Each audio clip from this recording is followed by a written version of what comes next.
एक इंसान को अच्छी तरीके से समझने के लिए कितने समय की ज़रूरत होती है, कितना टाइम हमें देना पड़ता है, ये एक बहुत ही इंपॉर्टेंट क्वेश्चन है, बहुत ज़रूरी सवाल है जो रिलेशनशिप में, चाहे वो पर्सनल रिलेशनशिप हो, प्रोफेशनल हो, बहुत काम आता है। आज मैं इसको आंसर करूँगा। दोस्तों, सबसे पहली बात, सबसे ज़रूरी बात है, आप एक इंसान को पूरी तरीके से कभी भी नहीं समझ सकते।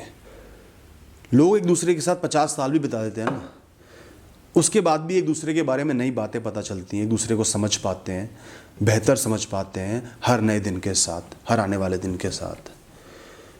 क्योंकि पहली बात तो इंसान एक इतना कॉम्प्लेक्स प्राणी है, इतना कॉम्प्लेक्स जीव है, इतने कॉम्प्लेक्स इमोशंस हैं कि उसको समझने के लिए सालों साल भी काफ़ी नहीं है। दूसरी बात, इंसान बदलता रहता है, कंसिस्टेंटली चेंज होता रहता है वक्त के साथ, परिस्थितियों के साथ, माहौल के साथ। और इसके अलावा हर इंसान एक मास्क पहनकर घूमता है, एक पर्सनालिटी का मास्क पहन के घूमता है। मैं ही नहीं कह रहा वो गलत है, पर जीवन जीने का यही तरीका है। तो बहुत सी नई बातें कुछ अलग ही परिस्थिति में जाके पता चलती हैं। जब एक इंसान बहुत सक्सेसफुल हो जाता है तो उसके बारे में कुछ बातें पता चलती हैं। जब एक इंसान को बहुत बड़े फेलियर का सामना करना पड़ता है तो बातें पता चलती हैं। इस तरीके से अलग अलग परिस्थितियों में एक इंसान की अलग अलग बातें पता चलती हैं। तो एक इंसान को आप पूरी तरीके से पूरे जीवन में भी नहीं समझ सकते। ये हो गई ज़रूरी बात। अब दोस्तों, अगली बात है, जब बहुत जल्दी एक इंसान को समझना हो ना, जैसे अरेंज मैरिज का प्रपोजल है, टाइम ही नहीं है, 2-3 मीटिंग में एक इंसान को समझना है और पूरा जीवन उसके साथ बिताना है, तो सबसे पहली बात तो बैकग्राउंड चेक ज़रूरी हो जाता है कि उसका बैकग्राउंड कैसा है, लोग उसके बारे में क्या कहते हैं। लेकिन वो एक प्रिलिमिनरी रिसर्च है, सिर्फ एक सपोर्ट का ऑप्शन है। उसके अलावा मैं ये मानता हूं कम से कम 3 मीटिंग एक इंसान के साथ होनी चाहिए। पहली मीटिंग में हर इंसान अपने आप को अच्छा दिखाता है, एक इम्पोस्टर की तरह बिहेव करता है कि मैं बेस्ट हूं, मैं अच्छा हूं। वो कंफर्टेबल भी नहीं होता, सिर्फ अच्छाई वाली बातें करेगा, कुछ नकली बातें भी करेगा, आप पकड़ भी नहीं पाओगे, सारी बातें पूछ भी नहीं पाओगे, पता भी नहीं कर पाओगे। घबराहट में कुछ चीज़ें गलत बोल दोगे जिससे आपको गलत जज कर लिया जाएगा या आप किसी को गलत जज कर लोगे। तो पहली मीटिंग में एक इंसान के साथ रहने का या रिलेशनशिप फॉर्म करने का डिसीजन बिल्कुल गलत है। इसलिए बहुत से रिश्ते टूट जाते हैं, बहुत डिस्टर्बेंसेस आती हैं, लाइफ कॉम्प्लेक्स बन जाती है।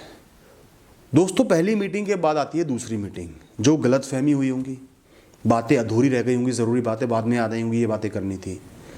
थोड़ा सा एक कंफर्ट लेवल बिल्ड होगा, हाँ पहले मिल चुका हूँ इससे, वही बहुत ज़्यादा घबराहट नहीं होगी। थोड़े बहुत जो स्टीरियोटाइप्स आप लेके आए होगे ना, ये इंसान ऐसा होगा, ऐसा दिखता है तो ऐसा होगा, इस फैमिली का है तो ऐसा होगा, वो अब तक कम हो चुके होंगे, तो और आसानी रहेगी बात करने में। तो सेकंड मीटिंग में आप थोड़ा सा खुल पाओगे, थोड़ा सा नेचुरल बन पाओगे और दूसरा इंसान भी बन पाएगा। उसके बाद जब तीसरी मीटिंग होती है ना, तब तक एक अच्छा सा फिल्टर लग चुका होता है, स्टीरियोटाइप्स खत्म हो चुके होते हैं, थोड़ा सा कंफर्ट बिल्ड हो गया होता है। पहली बार मिले, फिर दूसरी बार मिले, अब तीसरी बार मिल रहे हो, शक्ल जानी पहचानी लगती है, इंसान जाना पहचाना लगता है, इंसान अपने दिल की बातें भी बोल पाता है, ज़रूरी रिक्वायरमेंट्स बोल पाता है, मन में कोई बात रह गई हो वो डिस्कस कर पाता है, कंफर्टेबली खुल के बात कर पाते हो। तो मैं ये मानता हूँ 3 मीटिंग तो बहुत ही ज़रूरी है इतने बड़े फैसले लेने के लिए, बिल्कुल मिनिमम से मिनिमम ज़रूरी है। मैं ये नहीं कहता कि ये सफिशेंट है, 3 मीटिंग कभी भी सफिशेंट नहीं हो सकती, लेकिन मिनिमम से मिनिमम एक इंसान को खाली उसकी छवि को परखने के लिए, बेसिक मिनिमम जानने के लिए 3 मीटिंग ज़रूरी है, ताकि कहीं बातें क्लियर हो जाए, कंफर्ट बिल्ड हो जाए, स्टीरियोटाइप्स ना रहें, गलतफहमियां ना रहें। तो कम से कम 3 मीटिंग तो एक इंसान के साथ करनी चाहिए, जिसमें आपको कम से कम 1-1 घंटे हर मीटिंग में बात करनी चाहिए, जेन्युइन बात करनी चाहिए, अपने बारे में बताना चाहिए, उनके बारे में जानना चाहिए, फालतू की बातें नहीं करनी चाहिए। तो अच्छे से टाइम दे के 1-1.5 घंटा लगा के 3 मीटिंग कर लो, तो मिनिमम आपके पास अगर ये ऑप्शन है तो ठीक है, आप इसके बेसिस पे डिसीजन ले सकते हो। और डिसीजन तब तक पूरा नहीं होता जब तक आपकी शादी नहीं हो जाती, बिल्कुल ही फॉर्मल कमिटमेंट नहीं हो जाता। उसके बाद भी आप मिलते रहोगे, एक दूसरे को परखते रहो, जांचते रहो, देखते रहो कि कोई मेजर इशू ना हो, उनके साथ कोई major problem, major contradiction, thoughts में इंटरसेक्शन ना हो।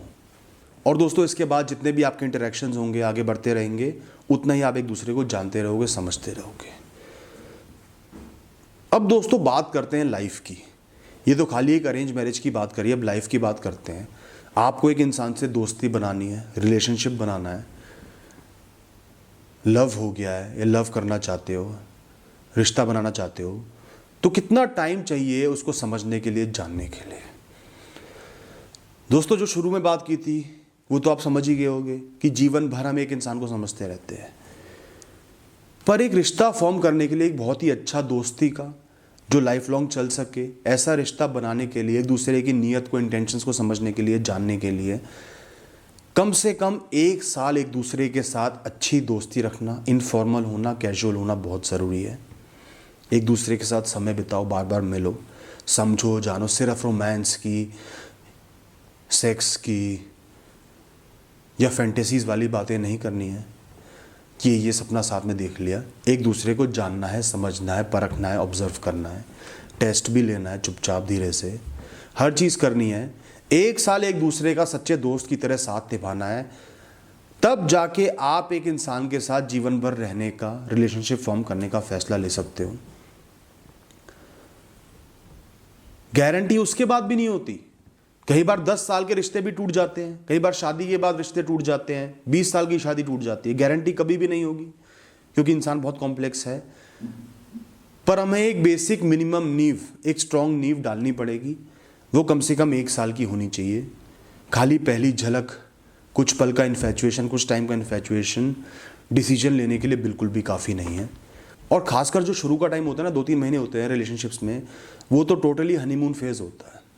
आप सिर्फ एक दूसरे से बहुत ज़्यादा अट्रैक्टेड होते हो, इन्फैचुएटेड होते हो, उनका शरीर नज़र आता है, उनके साथ रहना पसंद आता है, उनका सिर्फ साथ में होना ही पसंद आता है। तो इसलिए वो जो पहले 2-3 महीने होते हैं उनको तो मैं हमेशा एक्सक्लूड कर ही देता हूँ। उसके बाद के जो 8-9 महीने हैं वो आपको मेन काम आने वाले हैं। तो दोस्तों यहाँ पे जो क्रिटिकल चीज़ है, क्रिटिकल पॉइंट है, वो है कंफर्ट।